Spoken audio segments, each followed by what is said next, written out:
Cheers. You're on, Joe.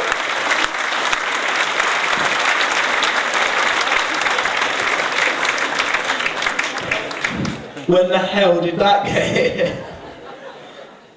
That's alright, it's a toy. Yeah, I love Bude. Yeah, I love Bude, and I've been living here for quite a long time now. We've got some wonderful places in Bude, haven't we? With wonderful people as well. We've got the technological engineering masterpiece that is the canal. And at the end of that, we've got the sea lock.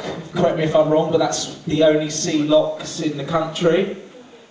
We've got the sea pool. Mind you, we almost lost that last summer, health and safety. Can't jump in it anymore. Well, last summer I got done for smiling. Apparently it was dangerous. Health and safety. Yeah, so we've got some wonderful things in Bude, and to cap it all off, we've got the Bude light. What a wonderful centrepiece for our town, eh? What a wonderful centrepiece. Except, it's not looking too impressive at the moment, is it? At the moment, as we speak, in fact, it's got a large orange cone perched on top of it. Now, I'm not an architect, but that looks pretty bad. Think of all the visitors in the summer and they're going to peer up at it and go, oh yeah, we've got them at home, but they're on the floor. Yeah, there's a traffic cone on top of the Bude light, who'd have thought it, eh? Now, people come from all over to see the Bude light. Like, people from all over the country. I was there the other day. Some bloke had driven all the way from Holsworthy to come and see this thing. And, the disappointment was just etched on his face. The thing that gets me about it, right, this is the whole thing that gets me about it, there's a fire station about 15 metres away, and fire stations have firemen's equipment and firemen, and correct me if I'm wrong, but fire stations also have ladders. Not just one ladder, we've probably got 3 or 4 ladders, quite big ones, like high ones, for climbing up and getting things.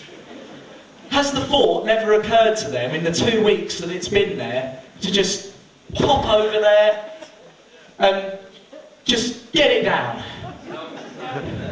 Not, it's probably, you know, they're trained to climb up ladders and get things, granted, and it's probably a 2-minute job for them, but no, can't do it, health and safety. Summer's on its way, that means only one thing. All the tourists are coming.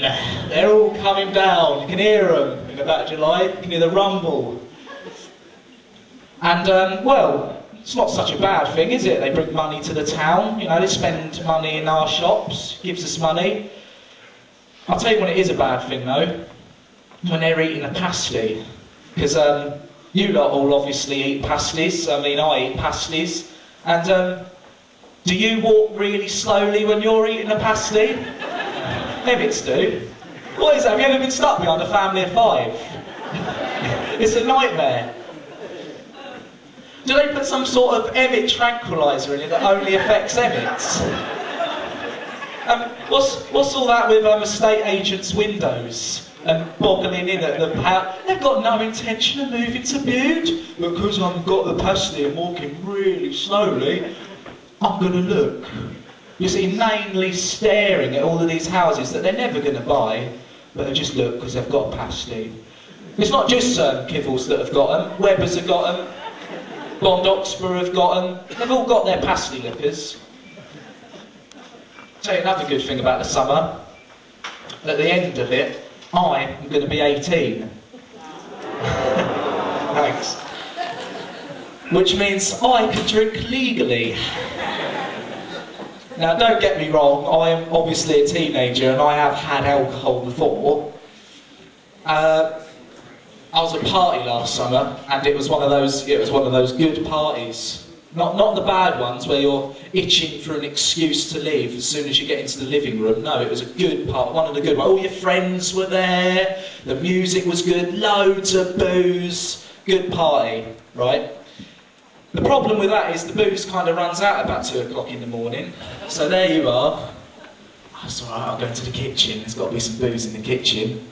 So you walk into the kitchen, you have a fleeting look around. I really fancy some beer. There's no cans around. Not a problem, I'll look in the fridge. Fridge is for cold things, so you put beer in the fridge. So you open the fridge up, can't really see any booze. Slight panic setting in now. You look in the salad drawer, because you never know. You never know. People might have overlooked a couple of cans. No, just an old cabbage and some tomatoes. No, you shut the fridge. The possibility of having a cold beer is quite unlikely. Not a problem, I'll have a warm one. Prefer cold, but I'll have a warm one, because, you know, I'm at this stage. You look around, doesn't appear to be any cans. You even look in the bread bin. No, there's none there. The thought has now occurred to you that there might not be any lager in the house. So you're now, the new objective is to look for that holiday booze people bring back. You know, some sort of coffee flavoured liqueur from France with a sombrero on the top of it. These sort of drinks, because no one drinks them, are usually relegated to the bottom drawers. Especially those corner ones that you can never get open. Yeah, so you look in there and no, there's no strange booze in there, no. You're panicking now because the thought has occurred to you that there might not be any alcohol left.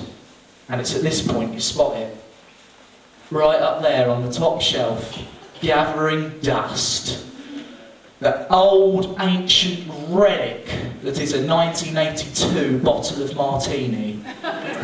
On closer inspection, your heart skips a beat as you realise there's some in it. So you get it down, you get the sticky lid off the top, it's been like welded together from this 20 years of fermenting, and you peer into the murky depths, past the thin green furry film, and you realise it is actually martini. So you whack your pint glass on the top and you fill yourself out a nice pint of warm furry martini. Lovely. Give it a little sip. Well, it's alcohol, and alcohol kills germs. Back into the party! Whee. Now the thing that's funny about that is, you wouldn't order that in a pub, would you? You wouldn't go down the Carriers. Alright mate, I'll have two ice cold pints of Foster's, and I think I'll have a warm, furry pint of 1985 martini, please. Do you want ice with that, mate? Nah, no ice. In fact, actually, could you drop some old fag butts in there? Give it the party authenticity I had the week before. Yeah, that'd be great. Cheers. Anyway, I'm Joe Munday. You've been wonderful. I'm out of here. Cheers.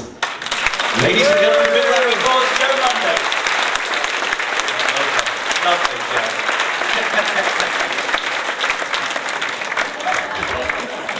Joe. Joe, fantastic. 17 years old.